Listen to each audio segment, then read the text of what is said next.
Hi, and welcome. You're listening to the X22 Report. My name is Dave, and this is episode 658, and today's date is May 4th, 2015, and the title of this episode is U.S. Government Saudi Arabia Start the Invasion of Yemen. Now, before I get started, I just wanted to make an announcement. I placed the new Michael Snyder interview on the X22 Report Spotlight channel. If you don't know how to get to the X22 Report Spotlight channel, just go to YouTube, type in X22 Report Spotlight, or come to the x22report.com site, and you can click on the link. It is on the right-hand side. You will see the video. Or you can go to the YouTube channel X22 Report, and on the right-hand side, or under each one of the reports, I do have the link to get there. If you subscribe to the X22 Report Spotlight channel, you'll get an email. If you sign up for the alert email system on the x22report.com site, I will send you an email, and you can go see that interview. I have more interviews coming up during this week, and I'll make the announcement when they are uploaded to the sites. Let's get right into the economic collapse news. Now, we understand out in Europe, the European nations, they're basically heading towards a collapse. Now, a lot of them are already there. A lot of them are in a deep recession. And we see France right now. And we have to go back in time when President Hollande told us that everything is fine in his country. If we go back to December of 2014, when the French jobless rate hit a new record high, he told us that it looks like things are getting better and the unemployment rate will be coming down. January 28th of 2015, we saw that French unemployment hit a new record high once again. And of course, the government officials out there, they're telling us that everything is fine, nothing to worry about, look away, look away. And here we are in March, and guess what? Unemployment has reached 10.6%.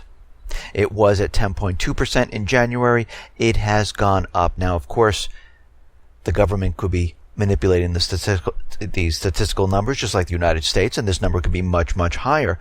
But again, these government officials, the central bankers, whenever they come out and they tell you that, hey, everything is fine, it looks like we're in a recovery, things are getting better, you know it's the opposite. Actually, the French people have heard this so many times, they don't even believe the president anymore when he comes out and tells the people that the unemployment rate is going to be getting better. It looks like we stabilized. It doesn't look like we'll be increasing. All of this is complete garbage. The entire system is falling apart.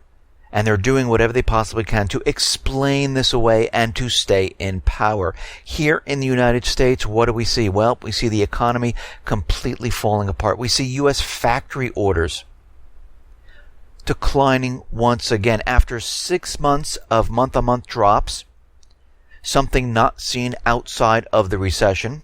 February saw a modest 0.2% rise in factory orders, which has spurred economists to extrapolate a 2% expectation for March. However, while factory orders rose by 2.1% in March, February was revised lower to a negative 0.1% drop, leaving U.S. manufacturing orders down 4% year on year. And this relates to the Baltic Dry Index, which is hovering around 600 points or a little bit lower. Now, if we take all of this and we start putting all the pieces together, I mean, we see the raw material, it's not being shipped to the manufacturers, factories aren't producing, people aren't purchasing. We see retail stores closing down, laying off people. We see corporations laying off people. And what are governments doing? What are the central bankers doing right now?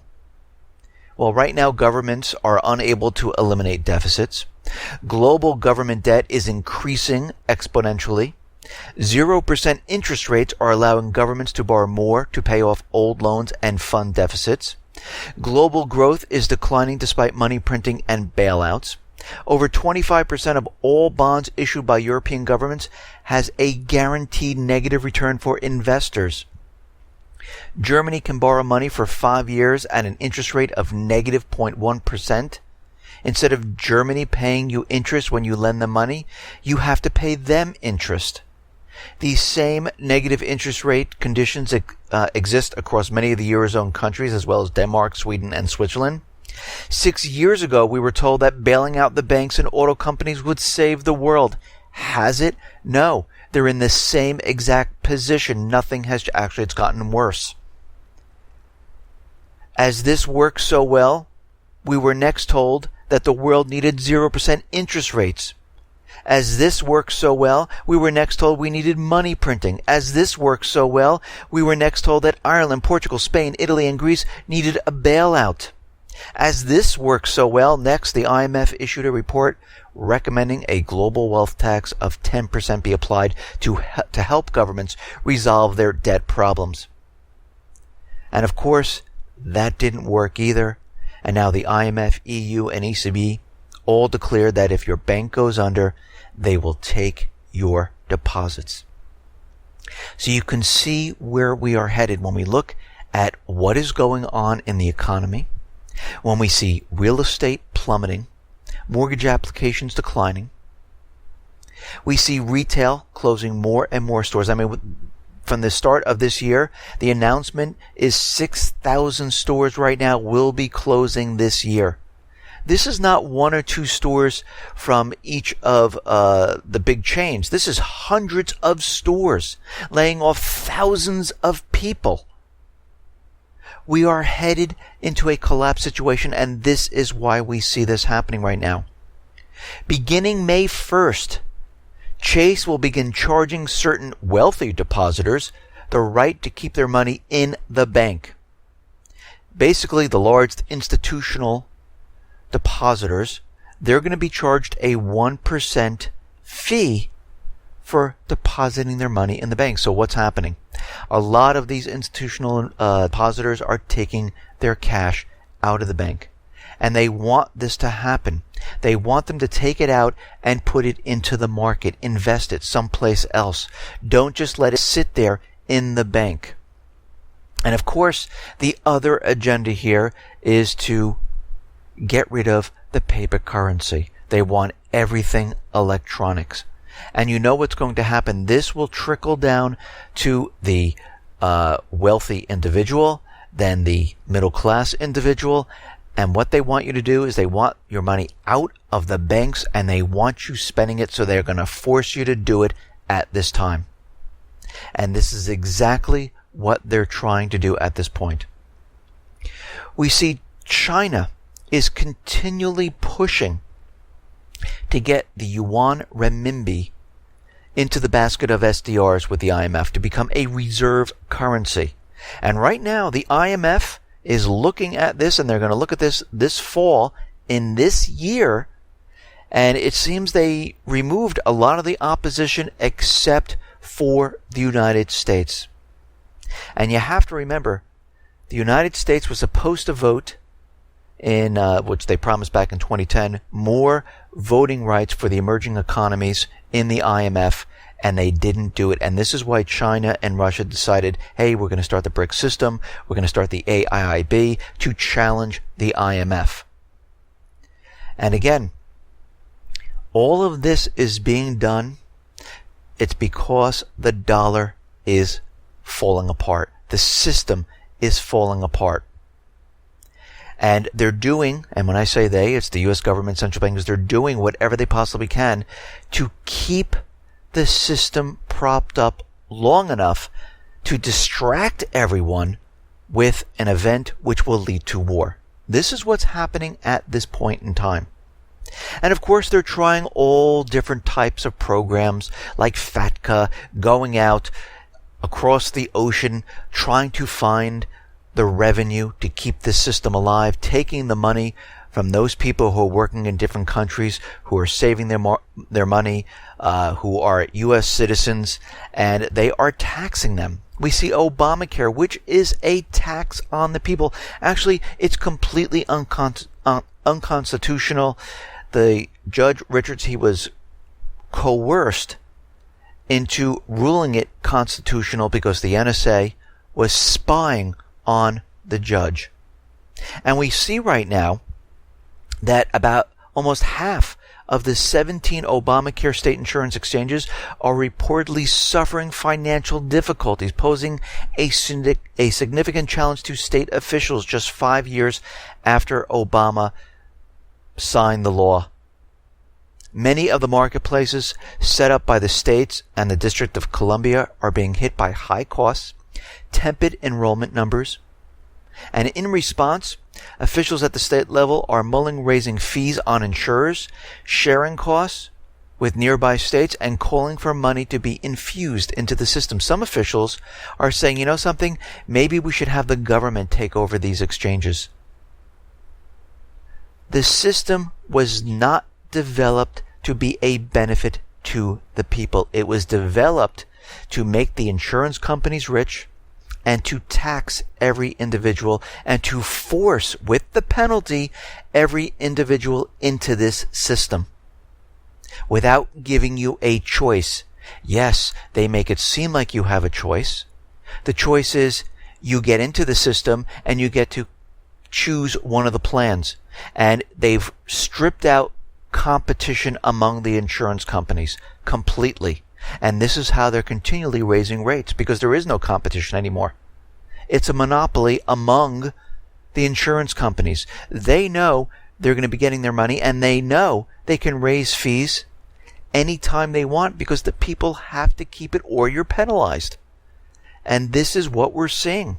We see the Trans-Pacific Partnership deal is not for the American people. Right now, Senator Jeff Sessions is sounding the alarm to his colleagues, Senate-wide, warning, and this is a critical alert, that the TPP is not for the American public. Congress has a responsibility to ensure that any international trade agreement entered by the United States must serve the national interests of the American people.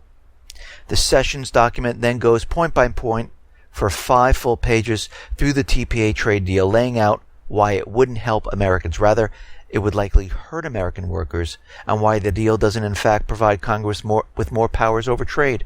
No, it transfers those powers to corporations and to courts outside of the system. The president is required with this deal to submit a report to Congress on the terms of trade agreement at least 60 days before submitting implementing legislation.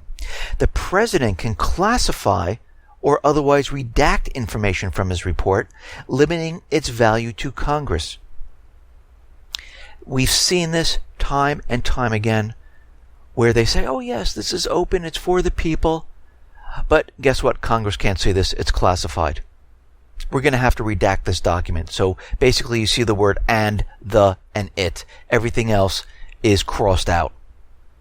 And we can see right now that this trade deal kind of mimics, and it was built upon, Obama's 2011 trade deal with South Korea, which serves as the template for the new TPP.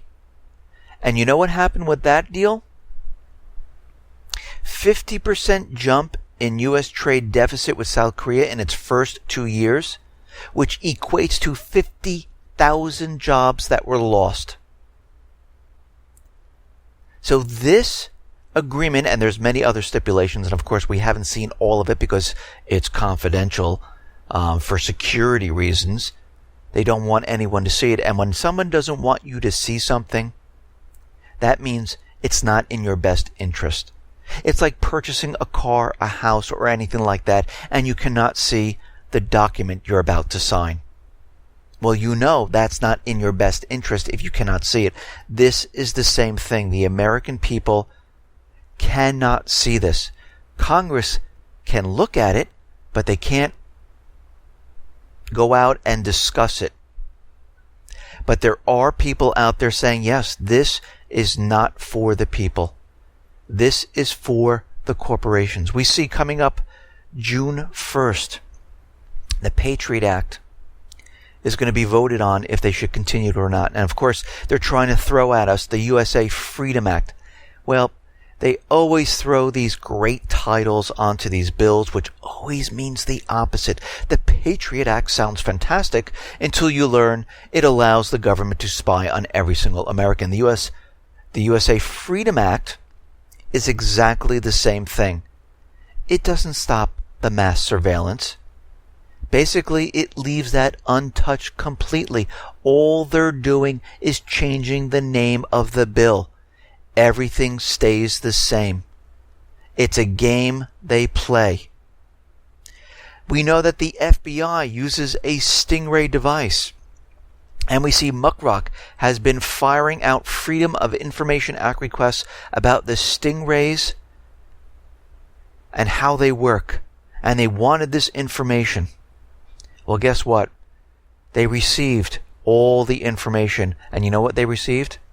5,000 blank pages. All redacted. Nothing on them whatsoever because it's top secret. We can't tell you how we are spying on the American people and how this does not stop terrorism, how this does not stop crime, but it does allow us to know what everyone in the country is doing. We know where you are, we know what you're talking about, and we can actually blackmail government officials with this device.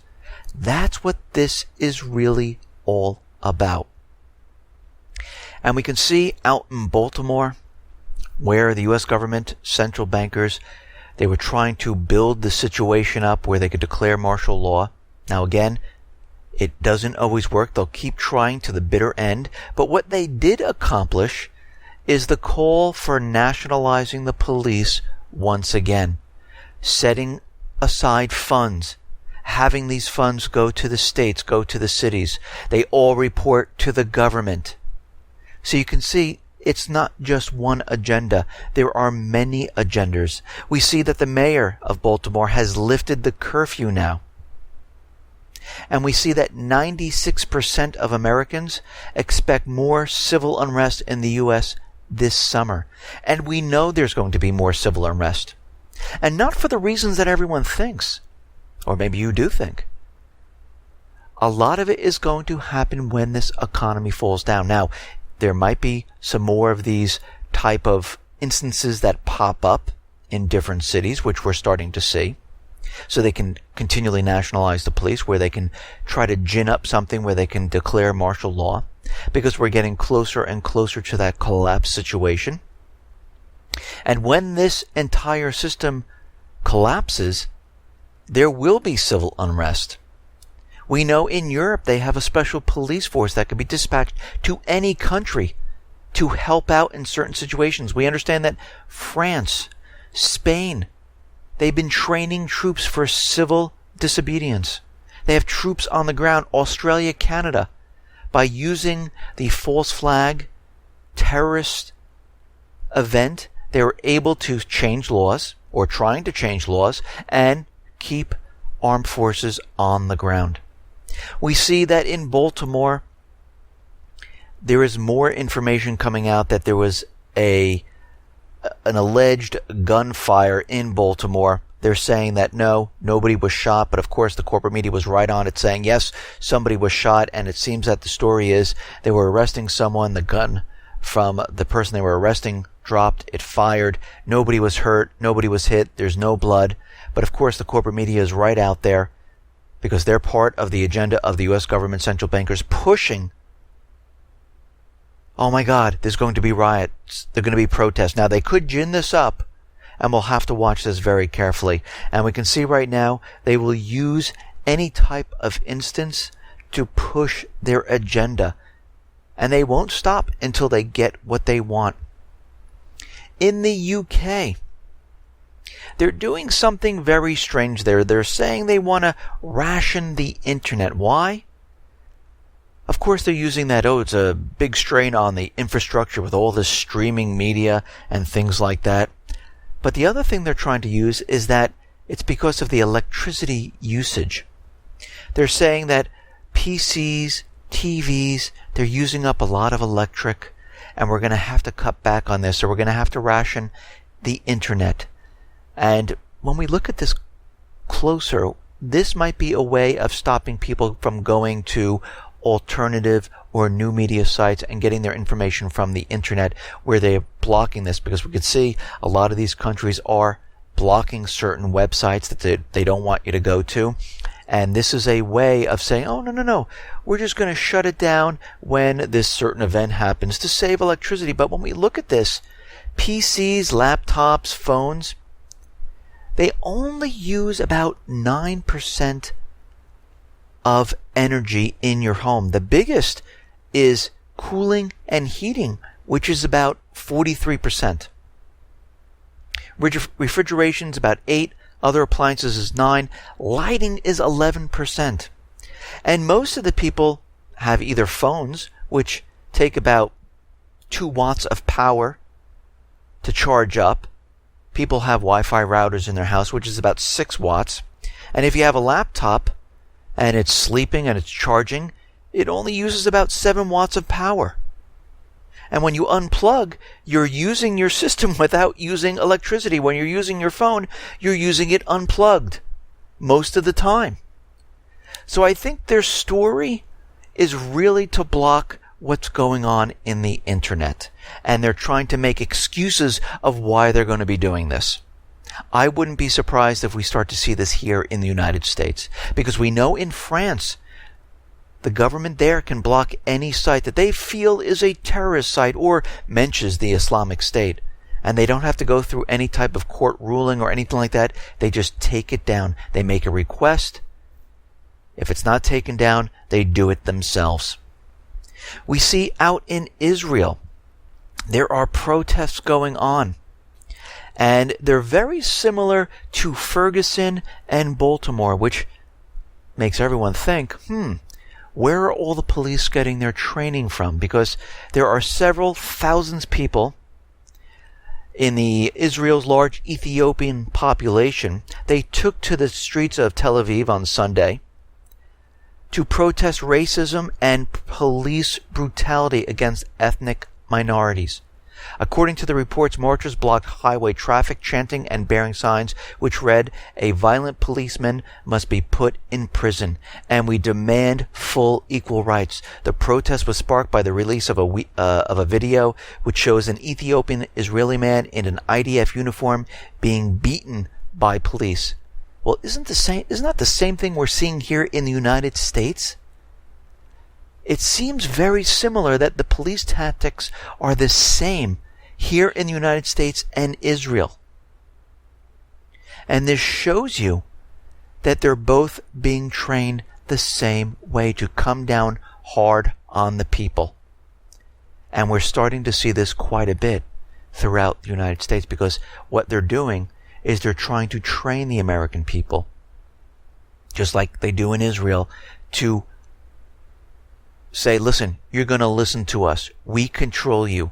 Do what we say. And you see this a lot. And again, here in the United States, everyone is innocent until proven guilty. So you should have the respect of an innocent man, even though they're arresting you because they believe you're in the wrong. They should still have respect because you are innocent. If you are not fighting, if you're not struggling, and you're putting your hands behind your back saying, okay, I'm not resisting, there is no reason for them to tackle you to the ground, put their knee in your face while your hands are behind your back. There is no reason they need to put you in a van and not buckle you in. You're still innocent. They haven't proven you guilty yet. Now, out in Nigeria, we understand the United States government central bankers have been trying to get into this country. China is there. They have a very close relationship. They're using Boko Haram, which now pledges its allegiance to the Islamic State. And, of course, we had that whole campaign of the 100 girls that were kidnapped, 100 boys that were kidnapped, college bombings, and whatever else they can gin up to convince everyone that there's terrorism inside of that country. And Nigeria has always been out there saying, no, we do not want the United States coming into our country. We'll take care of the situation. You promised us weapons. You promised us military assets to fight against Boko Haram. And what happened was that completely fell apart with the United States, because the United States thought, if we give them military assets and weapons, eventually the troops will be able to go into Nigeria just like they've gone into Sudan, Liberia, Senegal, and all the other places. And it just didn't work out there. And the Nigerians have teamed up with other African countries, and they are fighting the Boko Haram terrorist organization, which is a CIA operation. And we can see right now that they have liberated women and children from captivity in the Northeast without the United States government central bankers' help. And they've pushed Boko Haram back, and they're continually doing it. Now, out in Ukraine, what are we seeing? Well, we're seeing a lot of violations by Kiev. They're continually shelling the Donetsk, Lugansk area. We understand the economy in Ukraine is completely falling apart. And after they made the announcement in Lugansk and Donetsk, they said, listen, we're going to be not just using the Ukrainian currency, we're going to bring in the ruble, maybe the dollar. And we can see right now, most of the Lugansk People's Republic have gone and traded all their currency in for the ruble. About 85% of the money supply is now in the ruble. They are protecting themselves because the Ukrainian currency continually declines, and it gets worse and worse as time goes on. We can see now Shirokino in Ukraine is now under Ukrainian forces' control, and we can see that there is still shelling and fighting going on in this region. We also see that Ukraine is still shelling the area of Donetsk and the airport. Of course, the Ukraine Foreign Ministry saying, hey, it wasn't us. We don't know where this is coming from. It must be themselves firing at themselves. And of course, basically what's happening is they're getting caught each time. The OSCE is reporting them, saying, listen, we've counted the violations. We see where the shells are coming from. We're using drones now, and the trajectory of the shelling and the bombing is coming right from where the Kiev troops are. And this is continually happening.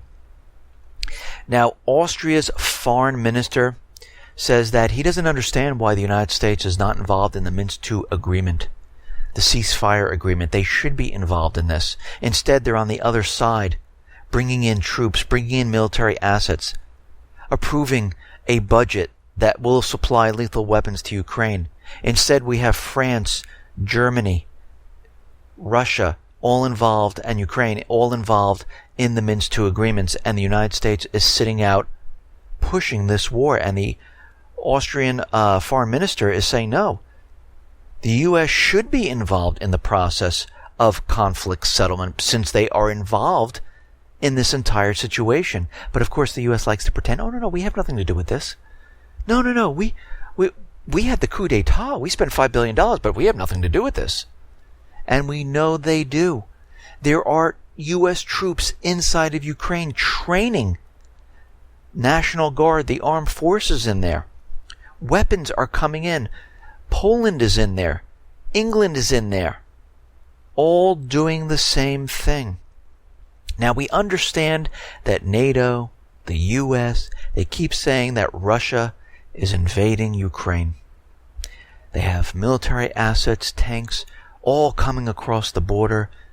And they've been saying this every single time they get ready to mount a major offensive. But we forget one thing, and of course the corporate media never likes to mention this. They forget about the Open Sky Treaty, where the U.S., Denmark, sometimes Ukraine, depends which country at the time, flies over Russia, and they're allowed to take pictures.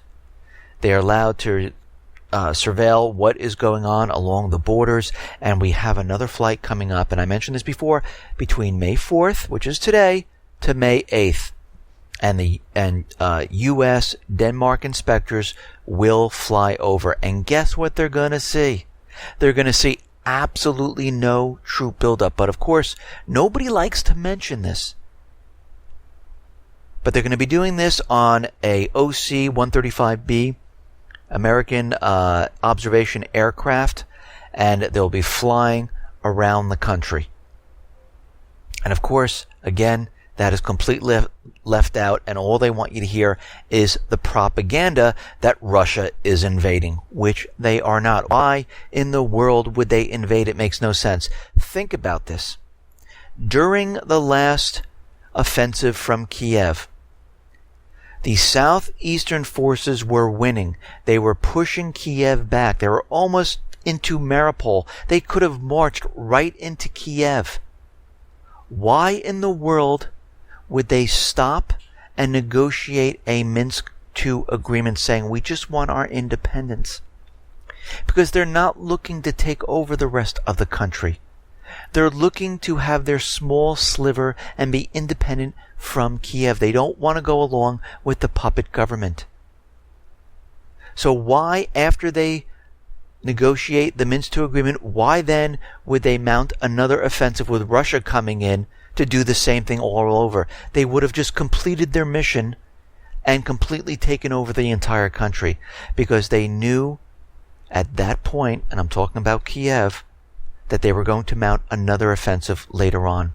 Once they got the trainers from US into the country, weapons into the country, they knew they were going to make another go at it and try to force the southeastern people back into the fold of the puppet government. And after that, they're going after Crimea. And this is exactly what they are going for. Now we see NATO and its allies, they're staging 1,000-strong drill across Europe. 3 sets of military exercises kicked off in Europe on Monday, involving thousands of servicemen from a variety of NATO nations and their allies amid a wave of similar actions across the area. Estonia is holding its largest ever military drills, named SEAL 2015, which is Hedgehog, scheduled to last until May 15th.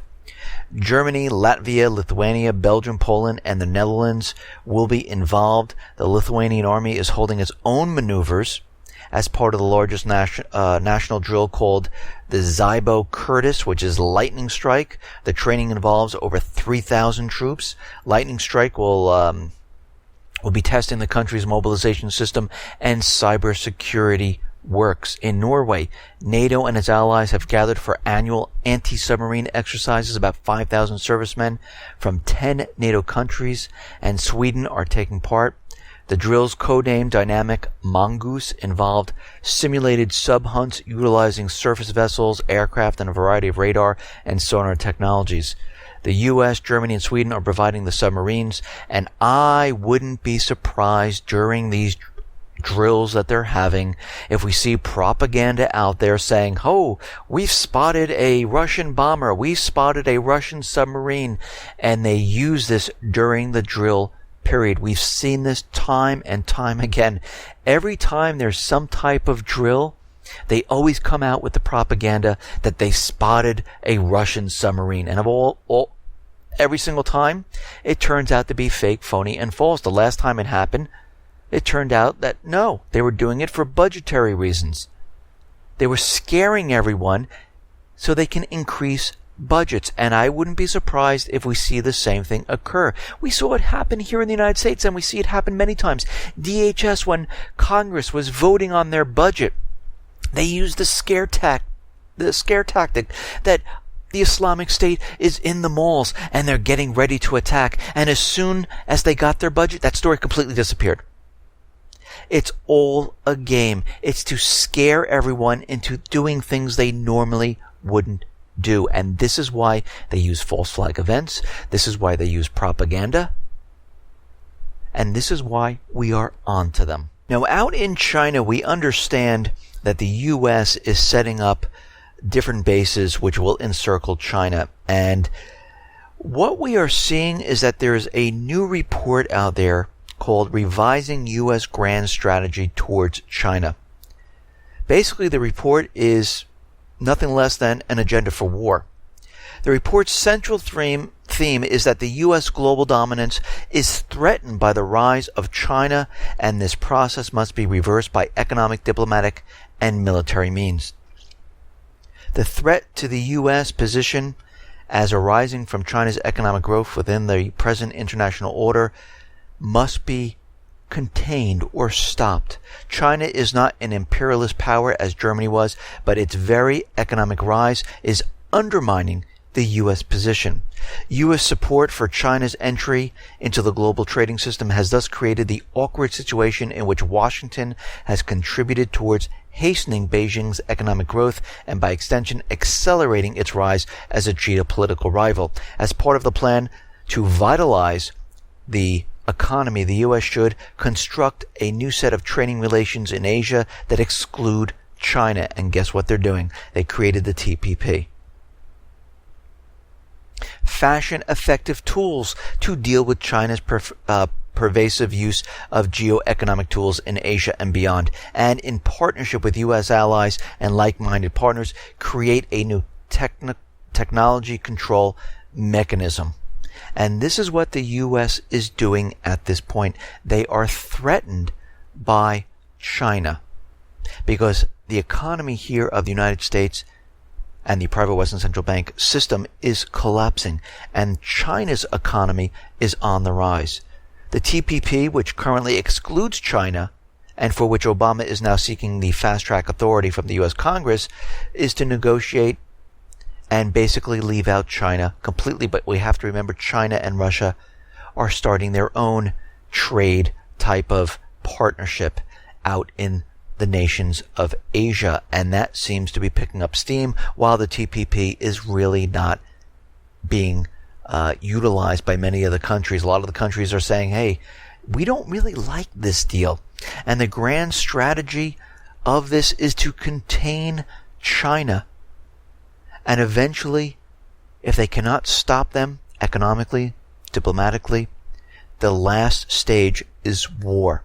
And this is what we are seeing. Again, the United States government, central bankers, they are trying to push war everywhere, wherever they can. It doesn't matter because all the players are interlinked.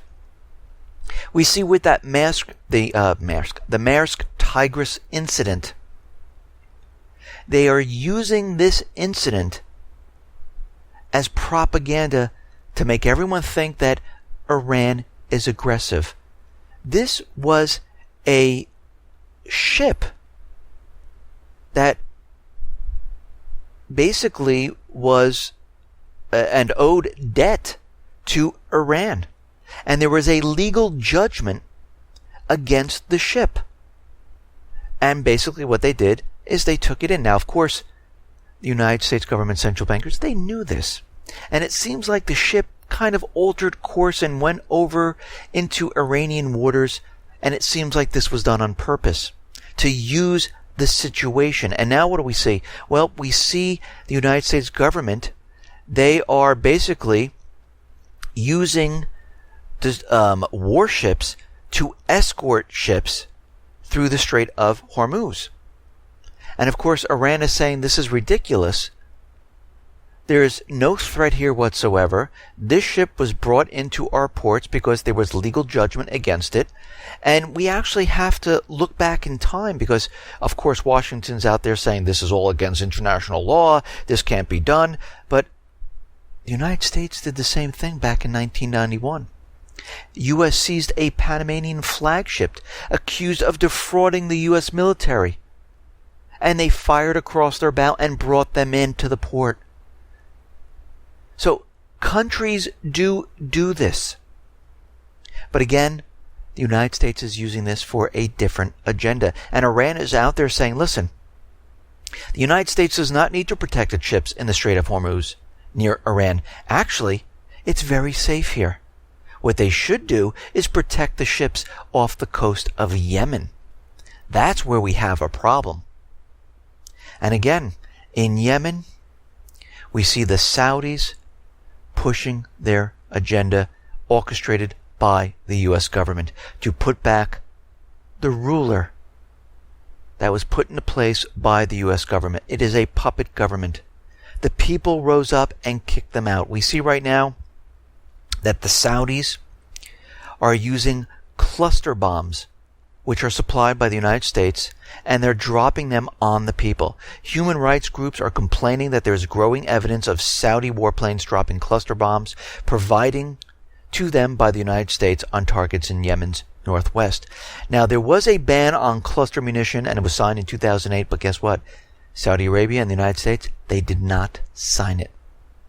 And of course, the U.S. says, no, we still sell this, but we make sure that wherever we sell the cluster bombs, they're not going to be, dropping them on civilians. But this is exactly what we're seeing.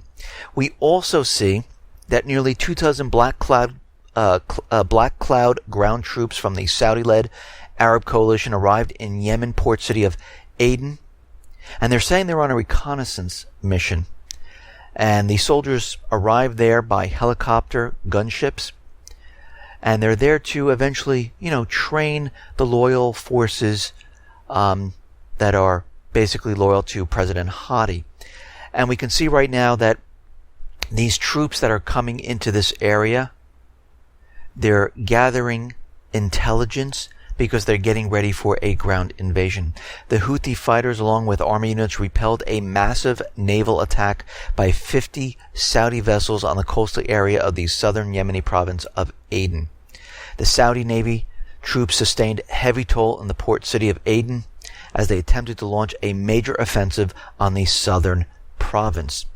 And again, they cannot restore the president to his throne if the Houthis are still in power, and the air strikes can't do it. They definitely have to bring in ground troops to take over the country.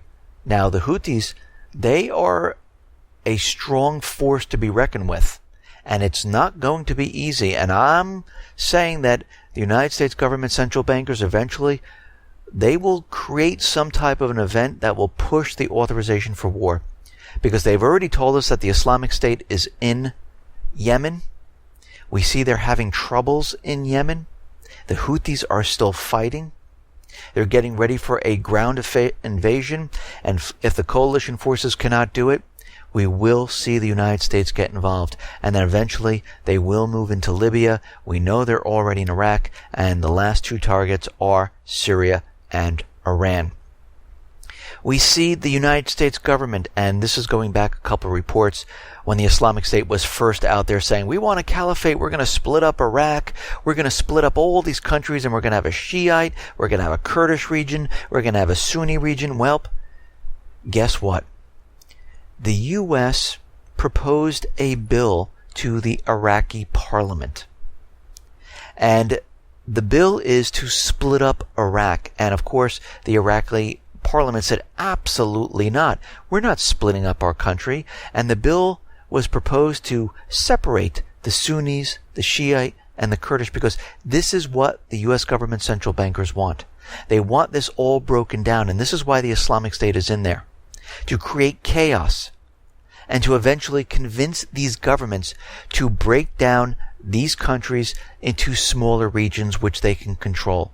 So there's no cross-fighting, because what's really happening now is the people inside these countries, they are fighting against the puppet rulers. And they want their country back. And they figure if they can break it down, they won't have this problem. And they can prop up the system and have all the oil on the US dollar. Now, of course, the Pentagon, the White House, they're all out there saying, oh, ISIS is on the run. We've pushed them back. But when you look at the situation, they're really not pushing them back whatsoever. Actually, they're pushing them towards Damascus. Just like we thought. Now, the Free Syrian Army, all that territory on the east coast, on the east side of Syria, they want that as safe havens. This way the U.S. can come in and occupy and say this is not part of Syria anymore. The Islamic State is making their moves into Damascus, moving towards the west, to the shores. We can see their plan, and they're pushing their plan. Here in the United States, they're convincing us that the Islamic State is in the United States. They had that false report that there was a base 8 miles outside of the United States, and of course the intelligence agencies had no knowledge of it whatsoever. The FBI went down there. They were trying to formulate something. It seems that things went south and they had to scrap that plan. But what we see is they're trying another type of an event right now in Garland, Texas. Dozens of people were at a contest hosted by a New York-based American Freedom Defense Initiative at the Curtis Colwell Center in Garland, Texas, when police said 2 men pulled up in a vehicle and shot a Garland Independent School District security guard in the ankle about 7 p.m. The men were then shot and killed by the police. But of course, that's how it always happens. And we see Site Intelligence run by Rita Katz, which is a Mossad front, is out there saying, oh, the Islamic State, they take they're claiming that yes, they're responsible for the shooting in Texas, and we can see right now that this shooting in Garland is basically the same exact way they do every single shooting. It's the patsies. They've been on the FBI's watch list. They just keep an eye on them. They coax them into doing something. They're patsies until they actually need them. And it's basically Operation Gladio all over again. And this Garland shooting fits the pattern of the larger stage terror campaign that we saw in France, that we saw in Australia, that we saw in Canada, Belgium, and here we are once again. They're trying to convince us, because eventually what they're going to do is they're going to create the major event here in the United States, and it's one step at a time, and we can see they're doing it. Listen, everyone, thanks a lot for listening.